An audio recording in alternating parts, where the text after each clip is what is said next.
4 ತಿಂಗಳಲ್ಲಿ ವಿಜಯಪುರದಲ್ಲಿ ಎರಡನೇ ಬ್ಯಾಂಕ್ಗೆ ಕನ್ನ ಹಾಕಿದ್ದಾರೆ. ಮೇ ತಿಂಗಳಲ್ಲಿ ನಿಮಗೆ ನೆನಪಿದ್ರೆ ಮನಗೂಳಿ ಕೆನರಾ ಬ್ಯಾಂಕ್ ಮೇಲೆ ಕಳ್ಳತನ ಮಾಡಿದ್ರು.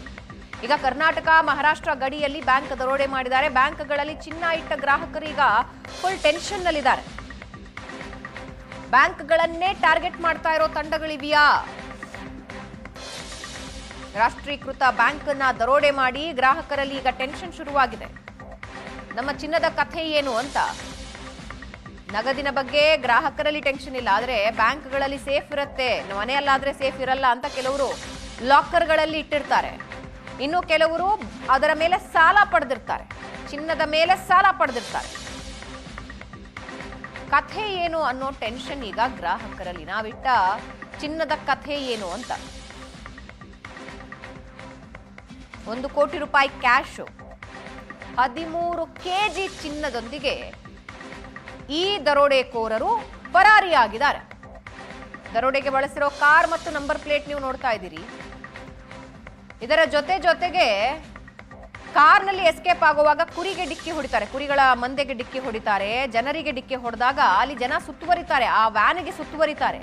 ಆಗ ಬಂದೂಕು ತೋರಿಸಿ ಹೆದರಿಸಿ ತಾವು ತಂದಿದ್ದ ಬ್ಯಾಗ್ಗಳನ್ನ ಅಲ್ಲಿನ ಗದ್ದೆಯ ಒಳಗೆ ನುಗ್ಕೊಂಡು ತಗೊಂಡು ಪರಾರಿ ಆಗ್ಬಿಡ್ತಾರೆ. ಆಗ ನಿಲ್ಲಿಸಿ ಓಡ್ ಹೋಗಿದ್ದ ಈಕೋ ಕಾರ್ ಇದು. ಅವರೆಲ್ಲರೂ ಕೂಡ ಮಿಲಿಟರಿ ಯೂನಿಫಾರ್ಮ್ ರೀತಿಯ ಬಟ್ಟೆ ಹಾಕೊಂಡಿದ್ರು ಅಂತ ಬ್ಯಾಂಕಿನ ಸಿಬ್ಬಂದಿನೂ ಹೇಳಿದ್ದಾರೆ. ಅಲ್ಲಿನ ಸಾರ್ವಜನಿಕರು ಯಾರ ಆ ಕಾರನ್ನ ಸುತ್ತುವರೆದ್ರಲ್ಲ ಅವರೂ ಕೂಡ ಇದನ್ನ ಹೇಳಿದ್ದಾರೆ. ಈಗಾಗಲೇ ಡಾಗ್ ಸ್ಕ್ವಾಡ್ ಬಂದಿದೆ, ಬಂದು ಒಳಗಡೆ ಸರ್ಚ್ ಮಾಡ್ಕೊಂಡು ಹೋಗಿದ್ದಾರೆ, ಅಧಿಕಾರಿಗಳು ಬಂದಿದ್ದಾರೆ. ಜೊತೆಗೆ ಗ್ರಾಹಕರಿಗೆ ಟೆನ್ಷನ್ ಏನಂದ್ರೆ ನಾವಿಟ್ಟಿರೋ ಚಿನ್ನದ ಕಥೆ ಏನು ಅಂತ. ಕಳೆದ 4 ತಿಂಗಳ ಅವಧಿಯಲ್ಲಿಯೇ ಎರಡನೆಯ ಬ್ಯಾಂಕ್ ಲೂಟಿ ಪ್ರಕರಣ ಇದು. ವಿಜಯಪುರ ಜಿಲ್ಲೆಯ ಭೀಮಾ ತೀರದ ಚಡಚಣದಲ್ಲಿ ಬ್ಯಾಂಕ್ ದರೋಡೆಯಾಗಿದೆ. ಅದೇ ಬ್ಯಾಂಕ್ನ ಎದುರುಗಡೆ ಇದೆ ನಾವು ರಾಷ್ಟ್ರೀಕೃತ ಬ್ಯಾಂಕು SBI ಬ್ಯಾಂಕ್ನಲ್ಲಿ ದರೋಡೆ ನಡೆದಿರುವಂಥದ್ದು. ನನ್ನ ಹಿಂದೆ ಏನು ನೋಡ್ತಾ ಇದ್ದೀರಿ, ಇದು ಏನಂತಂದರೆ ಇದೇ ಬ್ಯಾಂಕ್ನಲ್ಲಿ ಒಂದು ದರೋಡೆ ನಡೆದಿರುವಂಥದ್ದು. ಈಗೇನು ಬೀಗ ಹಾಕಿದಾರಲ್ಲ, ಇಲ್ಲಿಂದನೇ ಏನಂತಂದರೆ ಈ ದರೋಡೆಕೋರು ಪ್ರವೇಶ ಮಾಡ್ತಾರೆ. ಅಂದರೆ ಒಟ್ಟು 5 ಜನ ಮುಸುಕುದಾರಿಗಳಿರ್ತಾರೆ. ಅದರ ಜೊತೆಗೆ ಅವರು ಆರ್ಮಿ ಡ್ರೆಸ್ಸಲ್ಲಿ ಬಂದಿರ್ತಾರೆ ಅನ್ನುವಂಥದ್ದು ಇಲ್ಲಿ ಇರ್ತಕ್ಕಂಥ ಪ್ರಾಥಮಿಕ ಮಾಹಿತಿ. ಇಲ್ಲಿ ಬಂದಂಥವರು 1-2 ಜನ ಒಳಗಡೆ ಉಳ್ಕೊಂಡ್ರೆ ಇನ್ನು 3 ಜನ ಒಳಗಡೆ ಹೋಗಿರ್ತಾರೆ. ಒಳಗಡೆ ಹೋಗಿ ಮೊದಲಿಗೆ ಮ್ಯಾನೇಜರ್ನ ಹಣೆಗೆ ಬಂದೂಕನ್ನು ಇಡ್ತಕ್ಕಂಥ ಕೆಲಸವನ್ನು ಮಾಡಿದ್ದಾರೆ. ಅಂದರೆ ಮೊದಲು ಮ್ಯಾನೇಜರನ್ನ ಬೆದರಿಸಿದ್ದಾರೆ. ಆ ಬಳಿಕ ಏನಂತಂದರೆ ಉಳಿದ ಸಿಬ್ಬಂದಿಗಳನ್ನ ತಮ್ಮ ಹತೋಟಿಗೆ ತೊಗೊಂಡಿದ್ದಾರೆ. ಉಳಿದ ಸಿಬ್ಬಂದಿಗಳ ಹತೋಟಿಗೆ ತೆಗೆದುಕೊಂಡ ನಂತರ ಅವರನ್ನ ಒಂದು ಕೋಣೆಗೆ, ಅಂದರೆ ನಾವು ಒಳಗಡೆ ತೋರಿಸ್ತೀವಿ ನೋಡಿ, ಅಲ್ಲಿ ಒಳಗಡೆ ಹೋದ ನಂತರ ಎಲ್ಲರನ್ನು ಕೂಡ ಗನ್ನ ಮೂಲಕ ಗನ್ ಪಾಯಿಂಟ್ ಮೇಲೆ ಎಲ್ಲರನ್ನು ಕೂಡ ನಿಲ್ಲಿಸ್ತಾರೆ. ನಿಲ್ಲಿಸಿ ಏನಂತಂದರೆ ಅವರನ್ನು ಒಂದು ಕೋಣೆಗೆ ಕರ್ಕೊಂಡು ಹೋಗ್ತಾರೆ. ಅಲ್ಲಿ ಅವರ ಕೈಕಾಲುಗಳನ್ನು ಕಟ್ತಾರೆ. ಕಟ್ಟಿದ ನಂತರ ಏನಂತಂದರೆ ಅಲ್ಲಿ ಮಾಹಿತಿ ಇರ್ತಕ್ಕಂಥ ಒಬ್ಬ ಸಿಬ್ಬಂದಿ, ಅಂದರೆ ಈ ಕ್ಯಾಶ್ ಎಲ್ಲಿದೆ, ಎಷ್ಟಿದೆ, ಎತ್ತ ಅನ್ನೋದ್ರ ಬಗ್ಗೆ, ಮತ್ತೊಂದು ಕಡೆ ಚಿನ್ನಾಭರಣ ಯಾವ ಲಾಕರ್ಗಳಲ್ಲಿದ್ದಾವೆ, ಯಾವ ಕಡೆಗಿದ್ದಾವೆ, ಎಷ್ಟಿದೆ ಅನ್ನೋದ್ರ ಬಗ್ಗೆ ಆ ಒಂದು ಸಿಬ್ಬಂದಿಯನ್ನು ಕರ್ಕೊಂಡು ಹೋಗಿ ಅಲ್ಲಿ ಲಾಕರನ್ನು ಓಪನ್ ಮಾಡಿಸಿ ಚಿನ್ನವನ್ನು ಕದ್ದಿದ್ದಾರೆ. ಅಂದರೆ ಈಗಾಗಲೇ SP ಅವರು ಕೊಟ್ಟಂಥ ಮಾಹಿತಿಯ ಪ್ರಕಾರ, ಮತ್ತೊಂದು ಕಡೆಗೆ ಬ್ಯಾಂಕ್ ಸಿಬ್ಬಂದಿಗಳ ಬ್ಯಾಂಕ್ ಕಡೆಯಿಂದ ಬಂದ ಮಾಹಿತಿಯ ಪ್ರಕಾರ 12ರಿಂದ 13 ಕೆಜಿ ಚಿನ್ನ ಇದೆ ಅನ್ನತಕ್ಕಂಥ ಮಾಹಿತಿಗಳು ಇರುವಂಥದ್ದು. ಹೆಚ್ಚು ಆಗ್ಬೋದು, ಕಡಿಮೆನೂ ಆಗ್ಬೋದು. ಇನ್ನೊಂದು ಕಡೆಗೆ 1 ಕೋಟಿಯಷ್ಟು ಕ್ಯಾಶನ್ನು, ಅಂದರೆ ಅವತ್ತೇನು ಇಡೀ ದಿನ ಸಂಗ್ರಹ ಆಗಿತ್ತು ಕ್ಯಾಶು, ಆ 1 ಕೋಟಿ ಕ್ಯಾಶನ್ನು ಅಲ್ಲಿ ಏನಂತಂದರೆ ತಮ್ಮ ಚೀಲಿಗೆ ತುಂಬಿಕೊಳ್ತಕ್ಕಂಥ ಕೆಲಸವನ್ನು ಮಾಡಿದ್ದಾರೆ. ಹೊರಗಡೆ ಏನು ನಡೀತಾ ಇದೆ ಅನ್ನೋದು ಯಾವುದೇ ಮಾಹಿತಿಗಳು ಕೂಡ ಇರೋದಿಲ್ಲ ಇಲ್ಲಿ ಹೊರಗಡೆ. ಅಂದರೆ ಇಲ್ಲೊಂದು ದರೋಡೆ ಆಗಿದೆ, ಒಳಗೆಲ್ಲ ಈ ರೀತಿಯ ಪ್ರಹಸನಗಳು ನಡೀತಾ ಇದೆ ಅನ್ನೋದು ಯಾವುದೇ ಮಾಹಿತಿಗಳು ಇರೋದಿಲ್ಲ. ಬಳಿಕ ಏನಂತಂದರೆ ಒಳಗಡೆ ಚಿನ್ನವನ್ನು ದೋಚ್ತಾರೆ. ಒಳಗಡೆ ಇರ್ತಕ್ಕಂಥ ಈ ಹಣವನ್ನು ದೋಚ್ಕೊಂಡು ತಮ್ಮ ಗಾಡಿಗೆ ಮತ್ತೆ ಹಾಕೊಳ್ತಾರೆ. ಅಂದರೆ ಇಲ್ಲಿಂದ ನೋಡಿ, ಇಲ್ಲಿಂದ ವಾಪಸ್ಸಾಗಿ ಇದೇ ಗೇಟ್ ಮೂಲಕ ಏನಂತಂದರೆ ಏನು ಬಲಭಾಗದಲ್ಲಿ ಒಂದು ರೋಡ್ ನೋಡ್ತಾ ಇದ್ದೀರಲ್ಲ, ಇದು ಮಹಾರಾಷ್ಟ್ರಕ್ಕೆ ಸಂಪರ್ಕಿಸ್ತಕ್ಕಂಥ ರೋಡು. ಕೇವಲ ಇಲ್ಲಿಂದ 5ರಿಂದ 8 ಕಿಲೋಮೀಟರ್ ಹೋದರೆ ಸಾಕು, ನೀವು ಮಹಾರಾಷ್ಟ್ರವನ್ನು ಸಂಪರ್ಕಿಸಿಬಿಡ್ತೀರಿ. ಅಂದರೆ ಮಹಾರಾಷ್ಟ್ರಕ್ಕೆ ಎಂಟ್ರಿ ಕೊಟ್ಟುಬಿಡ್ತೀರಿ. ಇಲ್ಲಿ 6:30ಗೆ ಶುರುವಾದಂಥ ಏನು ದರೋಡೆ ಇದೆ, ಬಳಿಕ ಅಂದರೆ 1 ಗಂಟೆಗಳ ಕಾಲ ನಡೀತೆ. ಅಷ್ಟೊತ್ತಿಗೆ 7:30 ಆಗಿರುತ್ತೆ. ಇಲ್ಲಿಂದ ಅವರು ಜಾಗವನ್ನು ಬಿಟ್ಟು ಅದೇ ಅಕ್ಕಲಕೋಟ ತಾಲೂಕಿನ, ಅಂದರೆ ಮಹಾರಾಷ್ಟ್ರದ ಅಕ್ಕಲಕೋಟ ತಾಲೂಕಿನ ಹುಲಜಂತಿ ಅಂತಕ್ಕಂಥ ಗ್ರಾಮದ ಬಳಿಗೆ ಹೋಗಿರ್ತಾರೆ. ಅಲ್ಲಿ ಹೋದಾಗ ಇವರ ಕಾರ್ಗೆ ಏನಂತಾರೆ, ಇವರ ಇಕೋ ಕಾರ್ ಇರುತ್ತದು. ಆ ಕಾರಿಗೆ ಏನಂತಂದರೆ ಒಂದು ಕುರಿಗಾಯಿ ಅಡ್ಡ ಬರ್ತಾನೆ, ಕುರಿಗಳು ಅಡ್ಡ ಬರ್ತವೆ. ಅಲ್ಲಿ ಏನಂತಂದರೆ ಮತ್ತೊಂದು ರೀತಿಯ ಹೈಡ್ರಾಮಾ ಶುರುವಾಗುತ್ತೆ. ಅಲ್ಲಿ ಜನ ಈ ಒಂದು ಗಾಡಿಗೆ ಗೇರ ಹಾಕ್ತಾರೆ. ಅಂದರೆ ನೀವು ಯಾಕ್ರಿ ಸ್ಪೀಡ್ ಬಂದ್ರಿ ಅನ್ನೋ ರೀತಿಯಲ್ಲಿ. ಆಗ ಒಳಗಡೆ ನೋಡ್ತಾ ಇದ್ರೆ ಚಿನ್ನ ಇದೆ, ಮತ್ತೊಂದು ಕಡೆಗೆ ಅಲ್ಲಿ ಹಣ ಇದೆ. ಹೀಗಾಗಿ ಏನಂತಂದರೆ ಸ್ಥಳೀಯರಿಗೆ ಒಂದು ಅನುಮಾನ ಬರುತ್ತೆ, ಇದು ಎಲ್ಲಿಂದನೋ ಎತ್ತಾಕೊಂಡು ಬರ್ತಾ ಇದ್ದಾರೆ. ಆದರೆ ಇರೋರು ಆರ್ಮಿ ಡ್ರೆಸ್ಸಲ್ಲಿ ಇದ್ದಾರಲ್ಲ, ಹಾಗಾಗಿ ಏನಂತಂದರೆ ಪೊಲೀಸರಿಗೆ ಮಾಹಿತಿ ಕೊಡ್ತಕ್ಕಂಥ ಕೆಲಸವನ್ನು ಮಾಡ್ತಾರೆ. ಈ ವಿಚಾರ ತಿಳಿದಂಥ ದರೋಡೆಕೋರು ಒಂದು ಬಂದೂಕನ್ನು ತೋರಿಸಿ ಮತ್ತೆ ಅಲ್ಲಿ ಅವರಿಗೆ ಏನಂತಂದರೆ ಬೆದರಿಕೆ ಹಾಕ್ತಕ್ಕಂಥ ಕೆಲಸವನ್ನು ಮಾಡಿದ್ದಾರೆ. ಬಳಿಕ ಆ ದರೋಡೆಕೋರು ಕಾರನ್ನು ಬಿಟ್ಟು ಅಲ್ಲಿ ಚಿನ್ನವನ್ನು ಮತ್ತು ಹಣವನ್ನು ತೆಗೆದುಕೊಂಡು ಅಲ್ಲಿ ಕಬ್ಬಿನ ಗದ್ದೆಯನ್ನು ಸೇರಿದ್ದಾರೆ ಅಂತಕ್ಕಂಥ ಸದ್ಯಕ್ಕಿರ್ತಕ್ಕಂಥ ಮಾಹಿತಿಗಳು.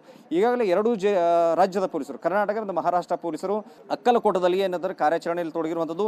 ಇದೇನು ಹುಲಜಂತಿ ಅಂತ ಗ್ರಾಮ ಇದೆಯಲ್ಲ, ಗ್ರಾಮದ ಸುತ್ತಮುತ್ತ ಏನಾದರೆ ಒಂದು ತನಿಖೆ ಮತ್ತೊಂದು ಪರಿಶೀಲನೆಯಲ್ಲಿ ತೊಡಗಿರುವಂಥದ್ದು ವಿಜಯಪುರ ಜಿಲ್ಲಾ SP, ಆಮೇಲೆ ಮಹಾರಾಷ್ಟ್ರದ ಸೊಲ್ಲಾಪುರ ಜಿಲ್ಲಾ SP ಇಬ್ಬರೂ ಸಹ ಏನಂತಂದರೆ ಒಂದು ಪರಿಶೀಲನೆಯಲ್ಲಿ ತೊಡಗಿರುವಂಥದ್ದು, ತನಿಖೆಯಲ್ಲಿ ತೊಡಗಿರುವಂಥದ್ದು.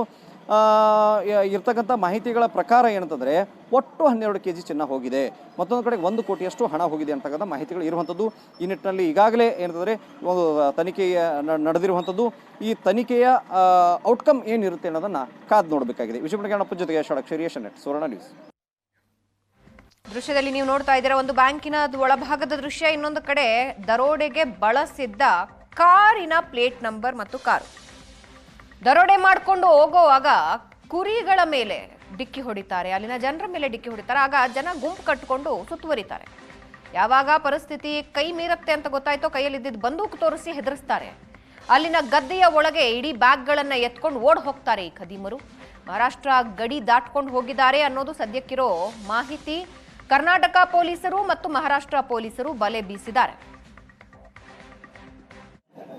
ಭೀಮಾ ತೀರದ ಚಡಚಣದ SBI ಬ್ಯಾಂಕ್ ದರೋಡೆ ಪ್ರಕರಣ ಜನರನ್ನು ಬೆಚ್ಚಿ ಬೀಳಿಸಿ ಸ್ಥಳೀಯರಂತೂ ನಮ್ಮ ಹಣ ಹೋಯ್ತಾ, ನಮ್ಮ ಚಿನ್ನ ಹೋಯ್ತಾ ಅಂತಕ್ಕಂಥ ಆತಂಕದಲ್ಲಿದ್ದಾರೆ. ಯಾಕಂತ ಕೇಳಿದ್ರೆ ಕಳೆದ 4 ತಿಂಗಳ ಹಿಂದಷ್ಟೇ ಮನಗೂಳಿ ಬ್ಯಾಂಕ್ನಲ್ಲಿ ಕೂಡ ಏನಂತಂದರೆ ಒಂದು ಕದೀತಕ್ಕಂಥ ಕೆಲಸ ಆಗಿರುತ್ತೆ. ಅಲ್ಲಿ 59 kg ಅಷ್ಟು ಚಿನ್ನ ಹೋಗಿರುತ್ತೆ. ಇಲ್ಲಿ ಸಹ ಹೇಳಿದ್ರೆ 12-13 kg ಚಿನ್ನ ಅಂತ ಹೇಳ್ತಾ ಇದ್ದಾರೆ.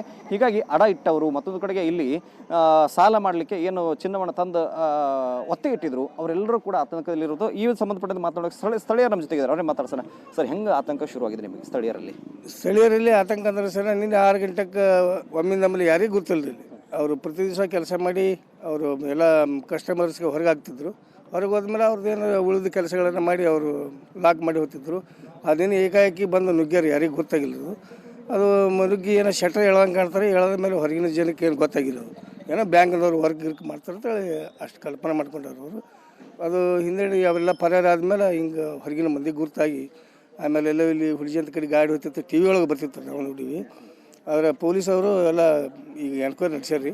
ಅವ್ರು ಎಷ್ಟೊತ್ತಿದ್ರು ಹಿಡಿಬೋದು ಅಂತ ನಮಗೆ ಭರವಸೆ ಐತೆ. ಏನೋ ಬರೋವನ್ನ ಆರ್ಮಿ ಡ್ರೆಸ್ದಾಗ ಬಂದಿದ್ರಂತ, ಏನೋ ಆರ್ಮಿ ಡ್ರೆಸ್ದಾಗ ಬಂದಿರುತ್ತೆ ಹೇಳಿದ್ರು ಸರ್. ಆರ್ಮಿ ಡ್ರೆಸ್ದಾಗ ಬಂದಿರುತ್ತೆ. ಅದು ಎಲ್ಲರಿಗೂ ಸ್ವಲ್ಪ ಕನ್ಫ್ಯೂಸ್ ಮಾಡಿ ಹೋಗ್ಯಾರ ಸರ್. ಕನ್ಫ್ಯೂಸ್ ಆಗಿದ್ದಾರೆ ಎಲ್ಲರಿಗೂ. ಎಲ್ಲ ಕನ್ಫ್ಯೂಸ್, ಹೊರಗಿನ ಜನರಿಗೆ ಕನ್ಫ್ಯೂಸ್ ಸರ್. ಅವ್ರ ಯಾಕಂದ್ರೆ ನೀವೆಲ್ಲ ನಿಮ್ಮ ಜನ ಎಲ್ಲ ಏನು ತಿಳ್ಕೊಂಡಿದ್ರು ಹೊರಗಿದ್ದಾಗ ಎಲ್ಲ ಸರ್ ಶೆಟ್ರ್ ಹೇಳಿದ ಮೇಲೆ ಬ್ಯಾಂಕಿನವ್ರು ಏನೋ ವರ್ಕ್ ಮಾಡ್ತಿರ್ತಾರೆ, ಎಲ್ಲ ಜನ ಕಲ್ಪನೆ. ಸಂಜೆ 6:30 ಅಲ್ರ, ಯಾಕಂದ್ರೆ 5 ಗಂಟೆಗೆ ಎಲ್ಲ ಕಸ್ಟಮರ್ ಹೊರಗೆ ಹಾಕಿಬಿಡ್ತಾರೆ. ಆಮೇಲೆ ಉಳಿದಿದ್ದೇನೋ ಶೆಟ್ರ್ ಹೇಳೋದು ಏನಾದ್ರು 1 ಗಂಟೆ ತಮ್ಮ ಹಿಂದಿನ ಕೆಲಸಗಳು ಬ್ಯಾಕ್ ವರ್ಕ್ ಇದ್ದು ಎಲ್ಲ ಮಾಡ್ತಿರ್ತಾರೆ. ಆದರೆ ಇಷ್ಟರೊಳಗೆ ಹಿಂಗೆ ಆದ ಮೇಲೆ ಗೊತ್ತಾಗ್ಬಿಟ್ಟದೆ ಎಲ್ಲ ಜನರಿಗೆ. ಎಲ್ಲ ಜನರು ನಡೆದ್ರು ಅವರು ಪರಾರಿ ಹೋಗ್ಯಾರ. ಆದರೂ ಏನೋ ಹುಲಿಜಂತಿ ಒಳಗೆ ಗಾಡಿ ಸಿಕ್ಕೋದು ಸುದ್ದಿ ಅಷ್ಟೇ. ಮತ್ತೆ ಈ ಒಳಗೆಲ್ಲ ಅವರೆಲ್ಲ ಕಟ್ಟಿ ಹಾಕಿದ್ರನ್ರಿ, ಅವ್ರನ್ನ ಹೆಂಗೆ ಕಟ್ಟಾಕಿ ಬಾಯಿಗೆ ಅರ್ಬಿ ಹಾಕಿದ್ರು, ಏನೋ ಕೈಕಾಲು ಕಟ್ಟಿರ್ತಿದ್ದೆ ನ್ಯೂಸ್ ಬರ್ತಾರೆ ನಿಮ್ಮ ಚಾನಲ್ ಒಳಗೆ ಬರ್ಲಿಕ್ಕತ್ತವಲ್ಲ. ಮತ್ತು ಅದರಿಂದ ಎಲ್ಲ ಜನರಿಗೆ ಗೊತ್ತಾಗಿದ್ರು. ಮತ್ತು ಇಷ್ಟೇ ಇರ್ತದೆ, ಏನಿಲ್ಲ. ಬ್ಯಾಂಕ್ ಒಳ್ಳೆ ಬ್ಯಾಂಕ್ ಇದು. ಚಡ್ಚಣದಲ್ಲಿ ಇಂಥ ಸುದ್ದಿ ಎಂದೂ ಆಗಿಲ್ಲ. ಈ ಕಳೆದೊಂದು 3-4 ತಿಂಗಳಿಂದ ಅವೇನೇ ಸೆಕ್ಯೂರಿಟಿ ರಜಾ ಇದ್ದಂತ ಅದ್ರ ಬಗ್ಗೆ ಏನು ನಿಮ್ಮ ಮಾಹಿತಿ? ಅದ್ರ ಬಗ್ಗೆ ಏನು ಮಾಹಿತಿ ಇಲ್ಲ ಸರ್. ಆದರೂ ಒಬ್ಬರು ಇರ್ತಿರ್ತಾರೆ, ಸೆಕ್ಯೂರಿಟಿ ಇರ್ತಾರೆ, ಒಬ್ಬರು ಗನ್ಮ್ಯಾನ್ ಇರ್ತಿರ್ತಾರೆ ಒಳಗಡೆ. ನಾವು ಯಾವಾಗ ಬ್ಯಾಂಕಿಗೆ ಬರ್ತಿರ್ತೇವಲ್ರಿ, ನೋಡ್ತಿರ್ತೀವಿ, ಇರ್ತಿರ್ತಾರೆ. ಅಂದ್ರೆ ಆದರೂ ಕನ್ಫ್ಯೂಸ್ ಆಗ್ಲಿಕ್ಕೆ ಕಾರಣ ಅವ್ರು ಏನು ಹಾಕಿಂದ ಆರ್ಮಿ ಡ್ರೆಸ್ ಅಂತೀರಿ? ಹಾಂ, ಅದೇ ಕಾರಣ ಸರ್. ಅವ್ರು 4 ಗಂಟೆಗೆ ಆ್ಯಕ್ಚುಲಿ ಕ್ಲೋಸ್ ಮಾಡ್ತಾರೆ ಇವರು ಗೇಟ್ ರೀ. ಎಲ್ಲ ಜನರಿಗೆ ಅವ್ರು ದುಡ್ಡು ತೊಳೆದು ಹೊರಗೆ ಹಾಕಿದ ಮೇಲೆ ಅವರು ಮುಂದೆ ಅವ್ರು ವರ್ಕ್ ಮಾಡ್ಕೊಂಡು ತಿರ್ತಿರ್ತಾರೆ. ಆದರೂ ಏನೋ ಒಟ್ಟು ಮಿಸ್ಟೇಕ್ ಆಗಿದ್ರು, ಮಿಸ್ ಆಗಿದ್ರು. ಈಗ ಒತ್ತೆ ಇಟ್ಟಿದ್ದು ಇಲ್ಲಿ ಇಟ್ಟಿದ್ದು ಚಿನ್ನಾಭರಣ ಎಲ್ಲ ಕಳ್ಳತನ ಆಗಿದ್ರಿ. ನಿಮ್ಗೆ ಸ್ಥಳೀಯರಿಗೆ ಹೆಂಗೆ ಆತಂಕ ಇದ್ದಾರೆ? ಮೊನ್ನೆ ಅಷ್ಟು ಮನಗೂಳಿ ಬ್ಯಾಂಕ್ ಆಯಿತು, ಅಲ್ಲಿ 59 kg ಹೋಗಿತ್ತು, ಮತ್ತು ಅದು ರಿಕವರಿ ಆಯ್ತಪ್ಪ, ಇನ್ನೇನು ಸಮಾಧಾನ ಅನ್ನೋವಾಗ ಮತ್ತೆ ಈ ಘಟನೆ ಆಗಿದೆ. ಇಲ್ಲ ಸರ್, ಬ್ಯಾಂಕಿನವ್ರು ಏನೇನೆಲ್ಲ ಒಳ್ಳೆ ಜನ ಇರ್ತಿರ್ತಾರೆ, ಎಲ್ಲರೂ ಒಬ್ರು ಇರ್ತಿರ್ತಾರೆ, ಎಲ್ಲರೂ ಹಂಗೆ ಇರೋದು. ಇಲ್ಲಿ ಇಂಥ ಘಟನೆ ಚಂದಾಗಿ ಏನೂ ಆಗಿಲ್ಲ.